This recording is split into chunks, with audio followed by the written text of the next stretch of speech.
প্রত্যেক ফরজ নামাজের পর কি হাত তুলে দোয়া করা বাধ্যতামূলক বা জরুরি? প্রত্যেক ফরজ নামাজের পর প্রিয় নবী সাল্লাল্লাহু আলাইহি সাল্লাম অনেকগুলো দোয়া পড়েছেন, অনেকগুলো জিকির করেছেন, সেগুলো পড়াটা সুন্নাহ।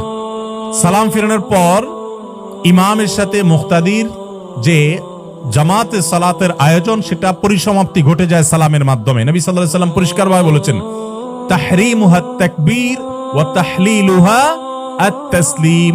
নামাজের শুরু হয় আল্লাহু আকবার দিয়া, আর শেষ হয় কি দিয়া? আসসালামু আলাইকুম ওয়া রাহমাতুল্লাহ দিয়া নামাজ শেষ।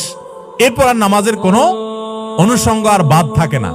নবী সাল্লাল্লাহু আলাইহি সাল্লাম যেটা করতেন, এরপরে আল্লাহু আকবার, আস্তাগফিরুল্লাহ 3 বার, আল্লাহুম্মা আনতাস সালাম ওয়া মিনকাস সালাম, আল্লাহুম্মা আইন্নী আলা যিকরিক, আয়াতুল কুরসি, 3 কুল একবার, অনেক দোয়া দরুদ পড়তেন। এগুলো পড়া সুন্নাত। যদি কেউ নামাজের পরে আল্লাহর কাছে দোয়া করতে চায়, সেটাও তিনি করতে পারেন, কারণ নামাজের পরে 5 ওয়াক্ত নামাজের পর দোয়া কবুল হয়। কিন্তু নামাজের পরে ইমাম মুক্তাদিরা সবাই মিলে একসাথে হাত তুলতে হবে, এটা নামাজের অংশ যদি বানিয়ে নেয় কেউ, বাধ্যতামূলক যদি কেউ মনে করে, ইমাম না করলে যদি চাকরি যায়, তাহলে সেক্ষেত্রে এটা বেদাতে পর্যবসিত হতে পারে। কথা কি বুঝাতে পারছি? বিধায় সুন্নাতটা আমাদের দেশে মানুষ জানে না। শতকরা 5% মুসল্লি মসজিদের আমাদের দেশের জানে না যে 5 ওয়াক্ত নামাজের পরে প্রিয় নবী সাল্লাল্লাহু আলাইহি সাল্লাম কি কি দোয়া, কি কি জিকির করতেন। আমি যদি এখন অডিয়েন্সকে জিজ্ঞাসা করি যে 5 ওয়াক্ত নামাজের পর নবী সাল্লাল্লাহু আলাইহি সাল্লাম কোন কোন দোয়া জিকির করতেন, এটা সবগুলো বলতে পারবেন মুখস্থ কয়জনে আছেন?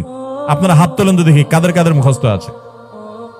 5 ওয়াক্ত নামাজের পর নবী সাল্লাল্লাহু আলাইহি সাল্লাম যে দোয়া জিকিরগুলো পড়তেন, সেগুলো কি কি? সবগুলো মুখস্থ আছে এরকম? সবগুলো বলতে আসেই 7-8টা মুখস্থ আছে যাদের, হাত তোলেন দেখি। দেখেন মাত্র 1-2টা হাত উঠছে। সুন্নাতটা আমাদের চর্চা নাই, জানাশোনা নাই। আমরা সুন্নার ব্যাপক প্রচলন দেব ইনশাআল্লাহ। আল্লাহ তৌফিক দান করুক। করবেন তো ইনশাআল্লাহ? এরপর প্রশ্ন হলো, শুক্রবারে জুমার নামাজের পূর্বে দীর্ঘ বয়ান করে নামাজ এবং খুতবা সংক্ষিপ্ত করা কতটুকু সুন্নাহ অনুযায়ী? দেখুন, অনেক ইমাম সাহেব এই ভুলটা করেন যে বক্তব্য ঠিক মতো দিচ্ছেন, ঠান্ডা মাথায় দিচ্ছেন, কিন্তু নামাজটা তাড়াহুড়া করে পড়াচ্ছেন, খুতবাটা হুলস্থুল করে দিয়ে দিচ্ছেন। যেটা জুমার মূল জিনিস, সেটাকে হুলস্থুল করে দেওয়া যাবে না, বরং সেটাকে ধীরস্থিরতার সাথে সুন্দরভাবে দিতে হবে। আমি একটি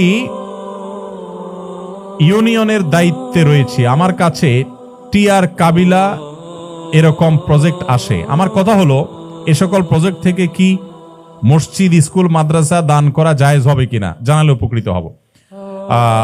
আপনি কোন ইউনিয়নের চেয়ারম্যান হয়ে থাকলে আপনার প্রশ্নের উত্তর হলো, বা যেই হন না কেন, আপনার প্রশ্নের উত্তর হলো যে সরকার আপনাকে যে সমস্ত চাল বা এই জাতীয় বিভিন্ন রকমের অনুদান দিয়ে থাকে জনগণের জন্য, বা বিভিন্ন বাজেট বরাদ্দ দিয়ে থাকে জনগণের জন্য, এগুলো যদি দেওয়া হয় গরিব